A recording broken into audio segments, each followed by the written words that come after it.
Hola, un saludo para todas las personas que me acompañan en esta transmisión al otro lado de la pantalla. Mi nombre es Dubán Ábalos, soy docente de los Institutos Superiores Tecnológicos del Carchi. Quiero expresarle mi agradecimiento a la Biblioteca del Banco de la República, sede Ipiales, por esta invitación.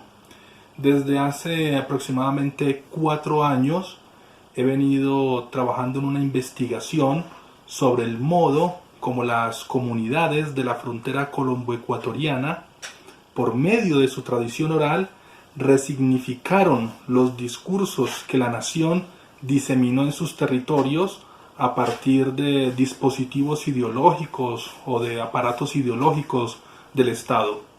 Uno de los capítulos o una de las partes más importantes de esta investigación ha sido una aproximación interpretativa al Tratado Muñoz-Bernaza Suárez, un tratado que fue firmado el 15 de julio de 1916 por los ministros plenipotenciarios de ambas naciones, por Marco Fidel Suárez, posteriormente presidente en representación de Colombia, y por Alberto Muñoz Bernaza en representación de Ecuador. Mi propósito es compartir hoy con ustedes algunos hallazgos, algunas interpretaciones, algunas discusiones sobre este tratado, específicamente tratando de indagar cuáles fueron las concepciones filosóficas, cuáles fueron los discursos que sostuvieron las ideas, que sostuvieron los pensamientos, que sostuvieron lo que se plantea en este tratado. Pues bien, empecemos. Algunos historiadores afirman que los problemas limítrofes entre Colombia y Ecuador empezaron en 1830, cuando la Gran Colombia se fragmentó y surgieron las repúblicas independientes de la Nueva Granada, posteriormente Colombia, y de Ecuador. Otros historiadores sostienen que ya en la Gran Colombia, antes de 1830, habían problemas limítrofes por medio de lo que decían los visitadores fiscales y por medio de lo que informaban los emisarios diplomáticos acerca de las dificultades que habían para trazar, para encontrar los límites que separaban al estado del Cauca del estado de Ecuador.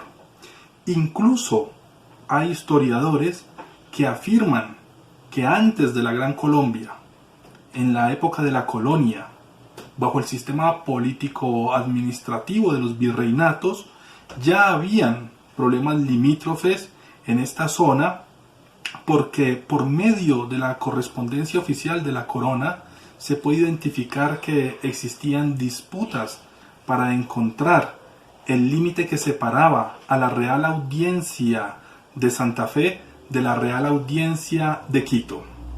Como sea, existe un amplio archivo histórico que muestra, que identifica cómo durante siglos en esta zona hubo problemas limítrofes. Ese archivo histórico incluso da cuenta de 3 momentos donde los negociadores, donde los diplomáticos le cedieron su lugar a los ejércitos. Uno de esos momentos fue en 1830, cuando las tropas del general ecuatoriano Juan José Flores chocaron contra las tropas del general colombiano José María Obando. 30 años después se presentó un segundo momento de confrontación bélica, cuando chocaron las tropas de Gabriel García Moreno por Ecuador contra las tropas de Tomás Cipriano Mosquera por Colombia, en lo que se ha conocido como la Batalla de Tulcán. Y unos años después volvieron a chocar ambos ejércitos en 1833, en lo que se ha conocido como la Batalla de Cuasput. Estas confrontaciones bélicas, estos documentos históricos nos revelan que durante siglos, en lo que actualmente es los departamentos colombianos de Nariño, Putumayo, y lo que son las provincias ecuatorianas de Esmeraldas, Carchi y Sucumbíos, la frontera ha sido una línea que se ha movido sobre su eje longitudinal, subiendo y bajando, apareciendo y desapareciendo, desplazándose intermitentemente al vaivén de los vientos que soplaran la guerra, o al vaivén de los acuerdos fracasados, al vaivén de los tratados infructíferos, de las reuniones que solamente servían para incendiar los ánimos. Ahora bien, ¿qué provocó esta situación, este desgaste histórico? ¿Qué provocó estos siglos de conflicto? Al momento en que Alberto Muñoz Bernaza y Marco Fidel Suárez se sentaron a pactar de manera definitiva el trazado limítrofe entre sus naciones. Pues bien, veamos. En 1891, José Martí publicó su célebre y reconocido ensayo Nuestra América, donde crea una categoría que él denomina fatiga de acomodación, con la cual describe o explica lo que estaba sucediendo a finales del siglo XIX en las naciones americanas, y es que habían dos fuerzas en permanente tensión: la fuerza de la independencia, representada por las repúblicas recién fundadas, y la fuerza de la subordinación, representada por los rezagos de la colonia española. De alguna manera, esa fatiga de la acomodación que Martí describe en su ensayo Nuestra América era también la que estaba presentándose a inicios del siglo XX entre Colombia y Ecuador. Pero en este caso, no por las fuerzas de independencia y de colonia que estuvieran en choque, sino por las fuerzas en tensión representadas por los intereses territoriales de cada nación versus los intereses territoriales de las naciones vecinas. Cuando Alberto Muñoz Bernaza y Marco Fidel Suárez se reúnen, se encuentran para pactar el trazado limítrofe definitivo entre Colombia y Ecuador, están enfrentándose a unas naciones que están padeciendo de esa fatiga de acomodación, ese síntoma que manifiesta la nación cuando está sometida a fuerzas en permanente tensión. El propósito de los dos negociadores entonces era generar un alivio a esa inestabilidad, generar un campo político donde la nación pudiera tener y contar con una uniformidad de sentido, generar un espacio donde esas fuerzas en tensión fueran liberadas y sus respectivas naciones fueran estabilizadas. Lo que ambos querían, o uno de los propósitos que ellos perseguían con el Tratado de Límites que firmaron en 1916, fue estabilizar sus naciones. Si uno revisa los libros que Marco Fidel Suárez y Alberto Muñoz Bernaza escribieron y publicaron después de la firma del Tratado de 1916, va a evidenciar que entre ambos existían unos fuertes lazos afectivos. Marco Fidel Suárez, en su libro Los sueños de Luciano Pulgar, y Alberto Muñoz Bernaza, en su libro Historia de la Nacionalidad Ecuatoriana, se refieren el uno al otro con mucho respeto, con mucha deferencia, con mucha admiración por sus logros diplomáticos, por sus prominentes carreras políticas, por sus contribuciones desde la cosa pública, por los esfuerzos patrióticos que han realizado. Sin embargo, esa relación intersubjetiva, afectiva, que había entre los dos negociadores no era la misma que había entre las dos naciones. Mientras firmaban el tratado, Colombia desconfiaba de Ecuador, de la misma manera en que Ecuador desconfiaba de Colombia. Cada nación pensaba que la otra estaba negociando en secreto con otra nación para perjudicar a la propia nación. Es decir, Colombia pensaba que Ecuador estaba negociando en secreto sus límites con Perú en perjuicio de Colombia, del mismo modo en que Ecuador pensaba que Colombia estaba negociando en secreto sus límites con Perú en perjuicio de Ecuador. Pareciera que la nación, en su naturaleza ontológica, desconfiara de las demás naciones. Por lo tanto, todo movimiento de otra nación era, en última instancia, una amenaza. Frente a esta situación, lo que trataron de hacer Alberto Muñoz Bernaza y Marco Fidel Suárez fue concebir el tratado como una valla jurídica, como una muralla legal que permitiera defender a su nación frente a esa amenaza latente que estaba en la otra nación. Es decir, protegerse en el marco del derecho internacional frente a cualquier amenaza, despojo o invasión de la otra nación. El tratado era una suerte de escudo que les iba a permitir a cada nación protegerse de esa amenaza que la otra nación representaba. Ahora bien, después de haber firmado el tratado en 1916, sucedió algo particular. Las dos naciones se declararon perdedoras.